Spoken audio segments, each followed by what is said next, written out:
अंता कोटिक मिले पंडित कोटि 25 सुपच भक्त की पनही में तुलय न काहू शीश।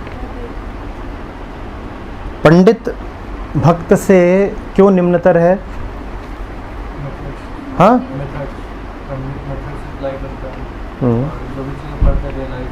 पंडित कौन है? किसको पंडित कह रहे हैं? हर ज्ञान पंडिताई है, क्योंकि ज्ञान होता है मानसिक और जीवन मानसिक नहीं होता। तो ऐसा नहीं है कि कुछ पंडित तोते जैसे होते हैं, जो भी पंडित है वो तोता है।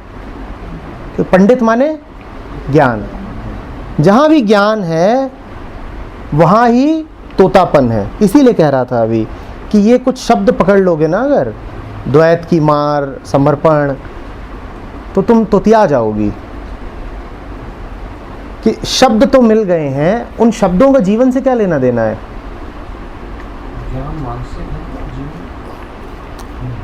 मानसिक क्या है? मानसिक माने वो जो काल्पनिक, और जीवन है यथार्थ।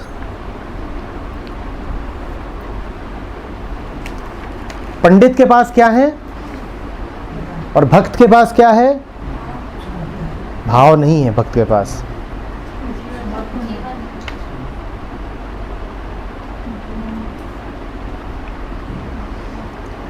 पंडित के पास है समर्पण और भक्त के पास है समर्पण। ये अंतर है। समझ में आ रही है बात? पंडित के पास क्या है? समर्पण, और भक्त के पास क्या है? समर्पण।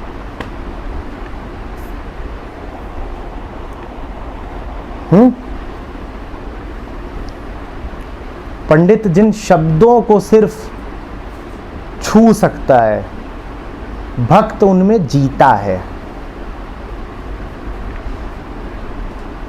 और अगर पूछोगे कि क्या चल रहा है, तो ज्यादा अच्छे से कौन बता पाएगा? पंडित। क्या चल रहा है इसकी ज्यादा अच्छी कमेंट्री हमेशा पंडित करेगा। भक्त तो थोड़ा थोड़ा बेवकूफ जैसा लगेगा कि क्या चल रहा है, वो बेचारे के पास शब्द ही नहीं है बता पाने के लिए। बताएगा भी तो आधा तीहा उल्टा सीधा कुछ बताएगा। तुम कहोगे ये आदमी, इसका कुछ खास पता नहीं है, भाषा साफ सुथरी नहीं है,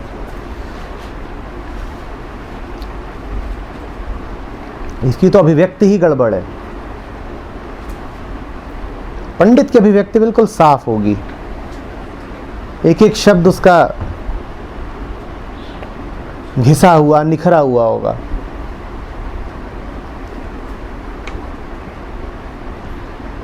घिसा होगा, निखरा होगा, लेकिन नया भी नहीं होगा। पंडित की भाषा ठीक वही होगी जो दूसरे पंडितों की भाषा होती है। भक्त की भाषा मौलिक होगी, बिल्कुल नई। सही बात तो यह है कि भाषा को भी यही लोग आगे बढ़ाते हैं। पंडित तो सिर्फ पुराने के बीच में चलता है, पुराने शब्द हैं उन्हीं के साथ खेलता है। भाषा में भी नए शब्द जब जुड़ते हैं तो ऐसे ही लोगों से जुड़ते हैं। कबीर की भाषा को इसीलिए कहते हैं सधुक्कड़ी भाषा। वो क्या कर रहे हैं? वो उसमें कई ऐसे मुहावरे जोड़ रहे हैं जो कबीर से पहले थे ही नहीं।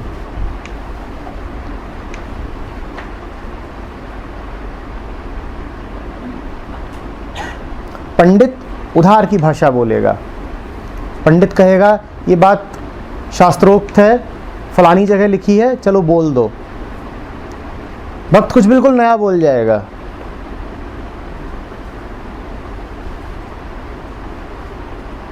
कबीर माया को कभी ठग नहीं बोलेंगे, कभी पूंछ बोलेंगे, मन को कभी कौआ बोलेंगे। अब किसी शास्त्र में नहीं लिखा है कि मन कौआ है, अब कबीर ने बोल दिया मन कौआ है।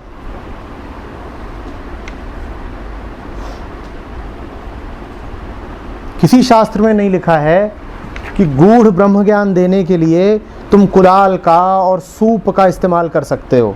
कबीर करते हैं। किसी शास्त्र में नहीं लिखा है कि शरीर झीनी झीनी चदरिया होती है। कबीर ने देख लिया। पंडित कभी नहीं कह पाएगा ये। ग्रह ग्रह हम्म ग्रह शब्द सब कुछ।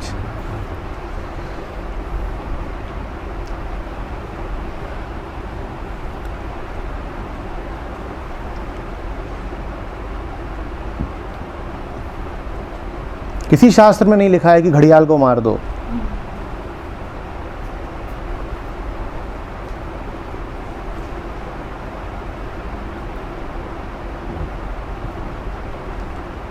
भक्त बोल लेगा, भक्त जीता है।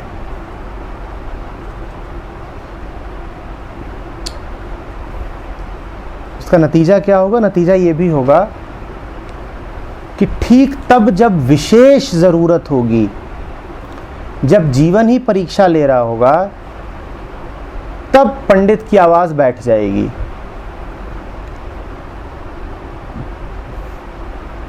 सभा में, महफिलों में, शेखी बघारने में तो पंडित की जबान खूब चल लेगी, पर ठीक तब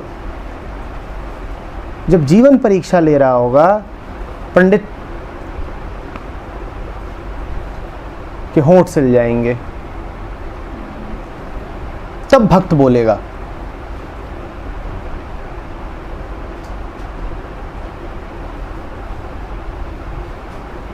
क्योंकि जीवन नया है और पंडित का ज्ञान पुराना। जीवन की प्रत्येक परिस्थिति नई है, पंडित का ज्ञान काम ही नहीं आ रहा, उसके जवाब कैसे दे? पर भक्त को स्मृति से नहीं बोलना है, उसको तो ताजी परिस्थिति का ताजा उत्तर देना है। स्मृति से क्या करना है? पुराना पढ़ा लिखा नहीं याद है, कोई बात नहीं, अभी एक स्थिति आई, ये लो उत्तर।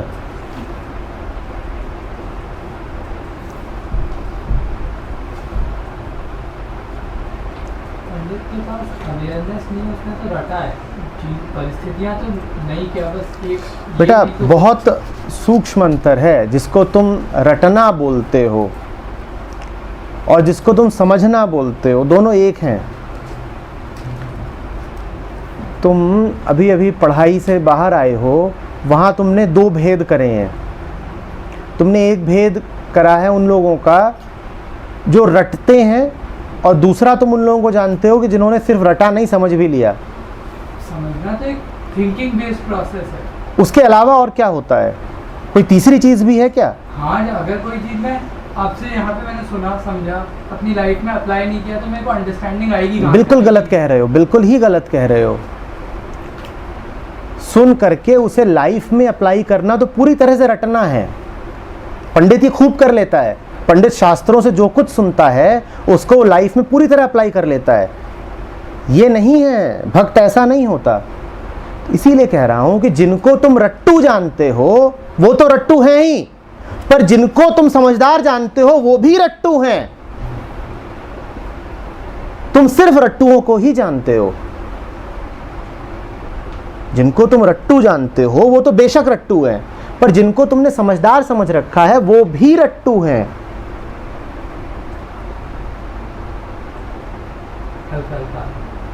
हरी बात समझ में?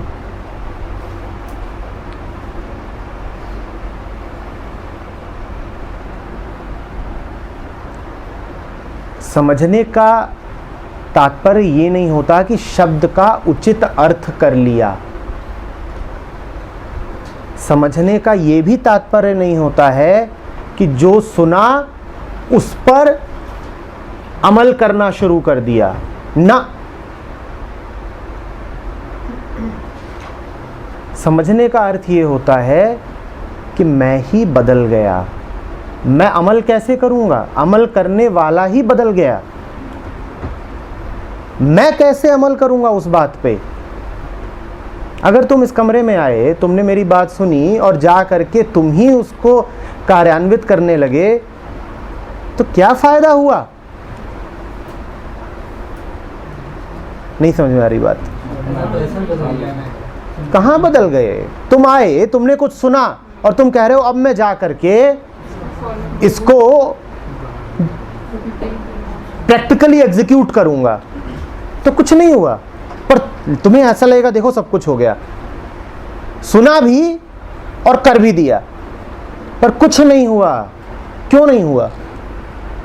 क्योंकि तुम वही थे। सुनने वाले तुम, करने वाले तुम, तो क्या हुआ?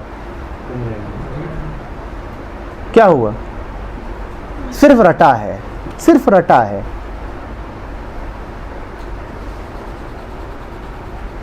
समझ का अर्थ ये होता है गल गया। और समझ में तुम्हें कुछ करने की जरूरत नहीं होती है। तुम नहीं अमल करोगे सुनी हुई बात पे। तुम नहीं कहोगे देखो भाई बात समझ ली है, अब जरा करेंगे। वो बात तुम्हारे रेशे रेशे में समा जाएगी। क्या तुम कहते हो कि मैं अब सांस लूंगा? वो अपने आप होने लगता है, तुम्हें उसको एग्जीक्यूट नहीं करना पड़ता।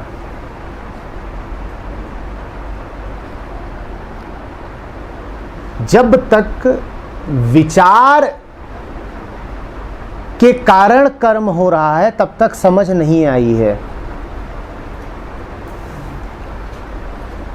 जब तक करने से पहले सोचना पड़ रहा है तब तक समझ का कोई प्रश्न नहीं उठता।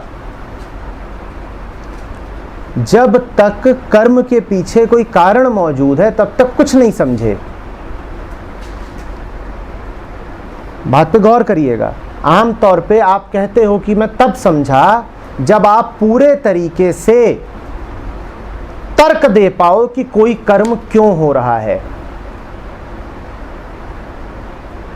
आपसे पूछा जाए कि ये बात क्या है, कोई फलानी बात करके आपसे पूछा जाए कि ये बात क्या है, और आप पूरा पूरा उसका अर्थ कर पाओ, उसके सारे कारण बता पाओ, उसके सारे तर्क दे पाओ, तो समझ लेना कि आप कुछ नहीं समझे हो। समझे तब हो जब तर्क मुक्त आकाश में आ गए। समझे तब हो जब यहां से उठ करके जाओ और कुछ नया, कुछ विचित्र होने लग जाए और कोई पूछे कि ये क्या कर रहे हो, तो तुम्हारे पास कोई कारण ही ना हो बताने के लिए। तब समझे।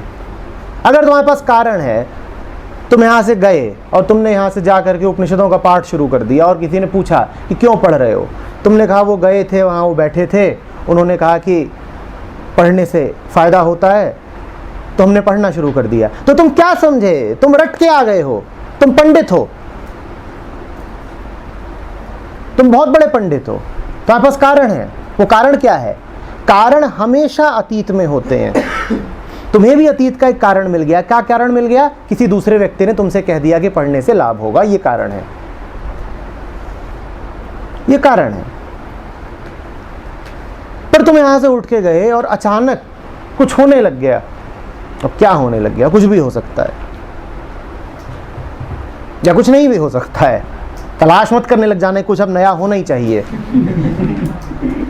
तो इमारत से कूद गए, ऐसा कुछ कर दिया कि अगर समझे होंगे तो कुछ नया होगा। अब नया तो कुछ हो नहीं रहा, तो करके दिखाना है। कुछ भी पकड़ सकता है।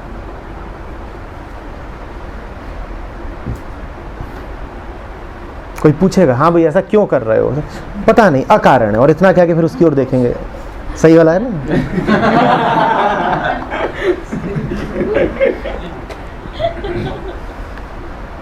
और फिर उसको याद नहीं आया तो बताया था ना, अकारण अच्छा वाला होता है। गंदा गंदा कारण, अच्छा अच्छा अकारण। हम अकारण हैं।